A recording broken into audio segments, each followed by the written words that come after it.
अस्सलाम वालेकुम एवरीवन, कैसी है मेरी यूट्यूब फैमिली। मैं उम्मीद करती हूँ कि आप सब ठीक होंगे और दुआ करती हूँ कि जहाँ भी रहें खुश रहें, आबाद रहें, आमीन। जैसा कि हम सब जानते हैं कि रमज़ान आने में सिर्फ 10 दिन बाकी रह गए हैं, तो हर खातून की ये कोशिश है कि वो अपने घर को जल्दी से जल्दी साफ़ सुथरा, नीट एंड क्लीन कर ले। तो आज मैं भी किचन की डीप क्लीनिंग करने लगी हूँ। किचन से सारे एक्स्ट्रा बर्तन वगैरह निकाल दूँगी, एक्स्ट्रा डब्बे वगैरह वो भी डिस्कार्ड कर दूँगी, क्योंकि एक बार जब किचन रीसेट हो जाएगा तो रमज़ान में मुझे कोई भी चीज़ ढूंढने में ज़्यादा मसला नहीं होगा। इस तरह मेरी टाइम भी सेव हो जाएगा और एनर्जी भी। जी तो स्टार्ट करती हूँ सबसे पहले छत की सफाई से। किचन में कुकिंग वगैरह होती रहती है तो छत पे जाले वगैरह जो हैं वो बहुत ही जल्दी बन जाते हैं। हम अपने घर के फ़र्श वगैरह चाहे जितने भी साफ़ कर लें, लेकिन अगर घर की छतें, खिड़कियाँ और दरवाजे साफ़ ना हो तो घर एक नीट और क्लीन सी लुक नहीं देता। वैसे तो घर की सफाई डेली ही होती रहती है, लेकिन महीने में एक बार ज़रूर घर की छतें, खिड़कियाँ, दरवाजे वगैरह हैं उनको भी अच्छी तरह साफ़ कर लेना चाहिए। तो छत की सफाई करने के बाद मैं नीचे से तमाम कोने वगैरह से जाले वगैरह उतार रही हूँ। जी तो ये जो झाड़ू है ना, ये मेरी बिल्कुल साफ़ सुथरी सी झाड़ू है। ये एक झाड़ू जो है मैंने किचन के लिए अलहदा से रखी हुई है, इसे मैं और कहीं भी यूज़ नहीं करती, बस किचन की सफाई में ही यूज़ होती है। और मैंने बाहर के लिए एक अलहदा से झाड़ू रखी हुई है और वॉशरूम के लिए एक अलहदा से जो है वो मैंने झाड़ू रखी हुई है। तो ये जो मेरी झाड़ू है बिल्कुल साफ़ सुथरी है। देखने वाले ये ना समझे कि मैं तमाम जो वॉशरूम या बाहर से सफाई करने वाली झाड़ू जो है वो किचन में यूज़ कर रही हूँ। तो किचन के लिए मैंने अलहदा से ब्रश, झाड़ू वगैरह जो हैं वो सब चीज़ें अलहदा से रखी हुई होती हैं।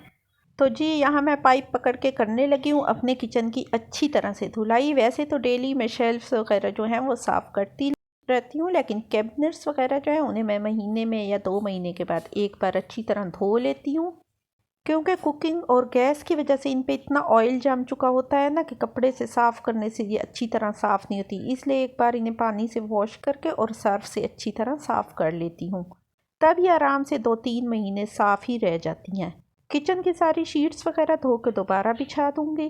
और जी तो एक जो बात है जिसका हमें ख़ास ख्याल रखना है वो ये है कि हमने सिर्फ घर की रगड़ाई में ही नहीं लगे रहना, हमने अपनी सेहत का भी ख्याल रखना है। तो घर की सफाई के लिए भी प्लानिंग की ज़रूरत होगी। आपने देखना है कि घर का जो कोना ज़्यादा तवज्जो मांग रहा है तो उस दिन आपने उसकी सफाई में लग जाना है।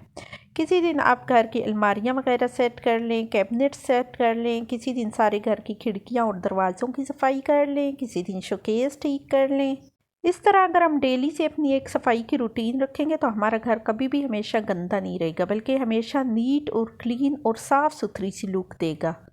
अगर हम अपने घर के फ़र्श की सफाई तो रखें, उस पर झाड़ू पोछा वगैरह भी डेली करें, लेकिन अगर हम छतें और खिड़कियां दरवाजे साफ़ नहीं करेंगे तो हमारा घर जो है वो एक शाइनिंग और साफ़ सुथरी सी लुक नहीं देगा।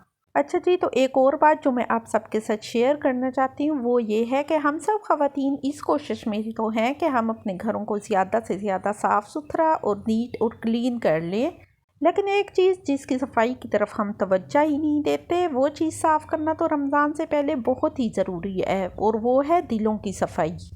रमज़ान आने से पहले हमें अपने दिल भी अच्छी तरह साफ़ कर लें। अगर किसी के लिए हमारे दिल में कोई नफ़रत, हसद, भूख, कीना वगैरह है तो हम उसे माफ़ कर दें और अपने दिल को मुकम्मल तौर पे साफ़ कर लें। हो सकता है किसी ने आपके साथ ज़्यादती की हो, झगड़ा किया हो, आपका हक़ खा लिया हो, तो अल्लाह ताला की खातिर और रमज़ान आने से पहले आप अपने दिल को साफ़ करके और उसे माफ़ कर दें।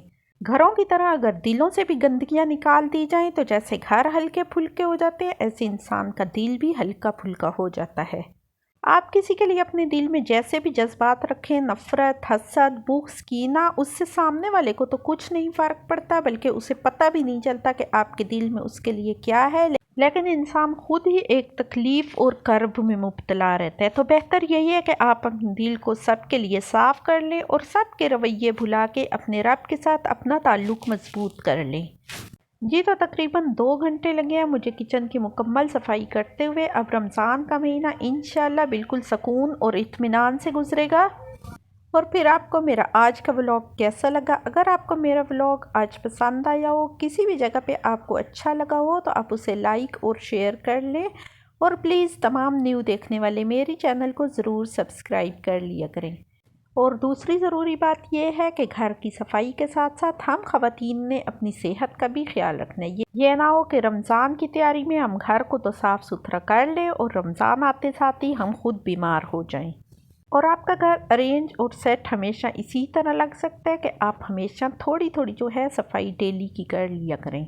तो किचन की सफाई के साथ साथ मैं अब तमाम कैबिनेट्स, अलमारियों वगैरह में और तमाम कोनों में जो है वो किंग टॉक स्प्रे भी कर दूंगी। इस तरह रात को जब स्प्रे कर देंगे अलमारियों में तो सुबह जो है वो तमाम कीड़े मकोड़े जो होते हैं वो भी मर जाते हैं और इस तरह किचन में कोई भी आपको कीड़े मकोड़े जो हैं वो चलते हुए नहीं नज़र आएंगे।